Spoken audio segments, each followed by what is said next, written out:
प्रामुख्याने पुणे नाशिक रेल्वेचा प्रश्न तुम्ही सांगताय माझ्या काळामध्ये मीच तो विषय मांडला आणि माझ्यामुळेच तो मार्गी लागणार आहे. एखाद्या खासदाराने पत्रव्यवहार केला असेल तर मी माझ्या खासदारकीचा राजीनामा देईल असं आपण म्हणाला होतात. माजी खासदार अशोकराव मोहोळ, माजी खासदार स्वर्गीय निवृत्ती शेठ शेरकर यांचेही सहकारी म्हणतात आम्ही पत्रव्यवहार केलेला आहे. आता वास्तव काय?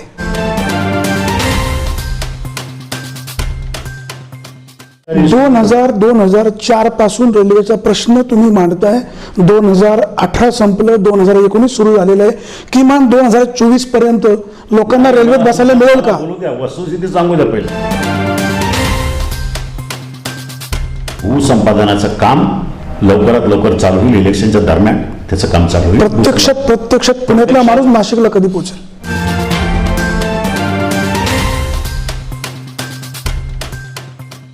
पुणे नाशिक रस्त्याचा बायपासचा प्रश्न शिल्लक आहे. तो प्रश्न रेंगाळत आहे. ट्रॅफिकचा प्रश्न होतो. लोक टीका पण करतात. शेवटी ज्या लोकांनी तुम्हाला निवडून दिले त्यांना जाब विचारायचा अधिकार पण आहे. कधी कधी काही अंशी आपल्याकडनं पण चिडचिड होते. लोक जी तक्रार करतात, टीका करतात, चूक काय, प्रश्न मार्गी लागत नाही.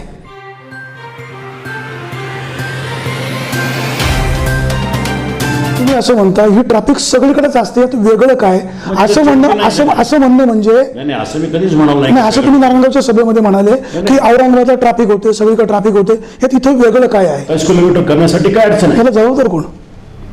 प्रशासकीय यंत्रणा जबाबदार आहे, सरकार जबाबदार आहे. मग दादा प्रश्न पुन्हा तिथंच येतो, दोन्ही सरकार आपलंच आहे. नाही, दोन्ही सरकारचा प्रश्न कुठे येतो याच्यामध्ये?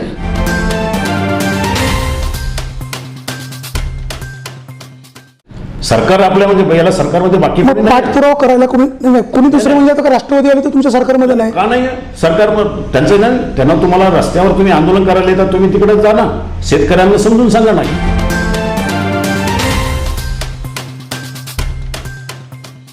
ट्रॅफिकमध्ये अतिक्रमण आहे, रस्त्यांमध्ये अतिक्रमण आहे. त्या अतिक्रमण जनतेच्या पुढे मांडत का नाही? ह्या समस्या माहिती नाहीत का जनतेला? स्वतः माहिती कसं असेल? आता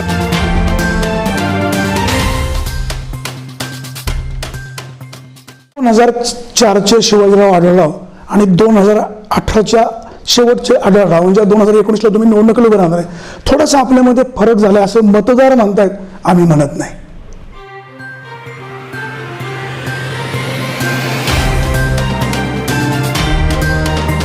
खासदार साहेब, चांगलं काम करणाऱ्या माणसावर टीका होते, ते होत राहील. या बैलगाडा शर्यत सुरू करण्यासाठी आपण सुमारे 30-35 लाख रुपये खर्च केला असं पण सांगितलं जातं, वास्तव माहीत नाही. परवा बांदल म्हणाले जुन्नरच्या सभेमध्ये की आढळरावांनी जर एवढा खर्च केला असेल आणि तो कागदावर दाखवला तर मी निवडणुकीमध्ये उभा राहणार नाही. वास्तव काय?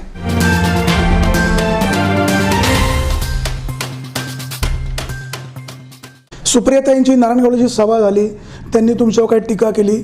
तुम्ही त्यांना म्हणाले ही बाई ही सेल्फी आंटी. कुठंतरी एका महिला खासदाराचा, एका महिलेचा अपमान झाला अशी पण चर्चा होते. आपणही खासदार आहात, तेही खासदार आहेत.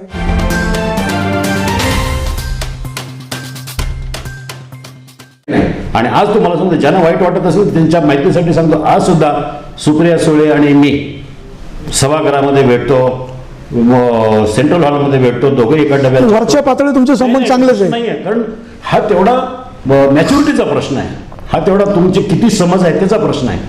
4 दिवसापूर्वी सेंट्रल हॉलमध्ये आम्ही दोघे एका डब्यात जेवलो. त्यांनी घरून डबा आणला होता, मला बसवलं, गोड आहे गोड खाऊ नका, तिखट खाऊ. खासदार साहेब, 2004ला तुम्ही अशोकराव मोहोळांना चितपट केलं, 2009ला विलास लांडेंना चितपट केलं, 2014ला देवदत्त निकम यांना चितपट केलं, 2019ला शिरूरचा एक लाल मातीचा पहिलवान निवडणूक लढवणारे अशी चर्चा आहे. त्यांचा पक्ष कन्फर्म नाही. तुम्ही तर परवा आव्हान दिलं की कुणीही माझ्या समोर आलं तर मला काही फरक पडणार नाही. आणि हा लाल मातीचा पहिलवान मंगलदास बांदल म्हणतात आढळरावांना मी चितपट करणारच. तुम्ही या निवडणुकीकडे किंवा या मल्लांनी दिलेलं या आव्हानाकडे दादा आपण कसं पाहता?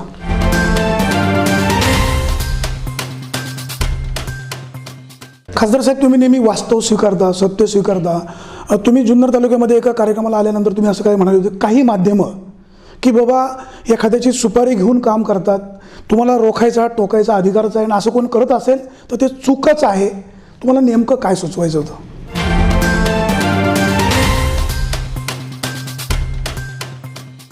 खासदार साहेब, सगळ्यात महत्त्वाचा प्रश्न जो आहे तो विमानतळ तुमच्यामुळे तिकडे गेलं अशी पण चर्चा होते.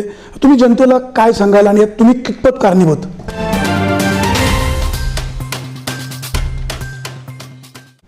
म्हणजे एकट्या शिवाजी आढळरावांचा विरोध आणि एकट्या खासदाराचा विरोध अजित पवारांच्या विरोधात, वळसे पाटलांच्या विरोधात, दिलीप मोहितेंच्या विरोधात, शरद पवारांच्या विरोधात, पृथ्वीराज चव्हाणांच्या विरोधात, सगळ्या सरकारच्या विरोधात, गृहमंत्र्यांच्या विरोधात, सरकारच्या विरोधात, एकट्या माणसाच्या विरोधामुळे विमानतळ जातं याचा अर्थ तुम्ही मागण्या भरल्या होता का? या तालुक्याचे आमदार दिलीपराव वळसे पाटील आणि तुमची छुपी युती पण आहे.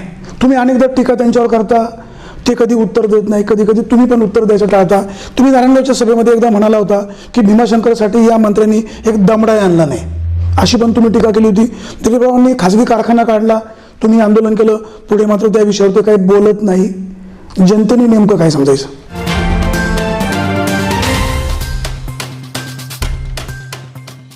पैसा खाल्ला नाही, कधी कुणाला मारामारी केली नाही, कधी कुणाला अधिकाऱ्यावर हात उचलला नाही, कधी कुणाला दमबाजी केली नाही, कधी कुणाला पोलीस स्टेशनमध्ये अडकव त्याला खोटी केसेस कर असं केलं नाही.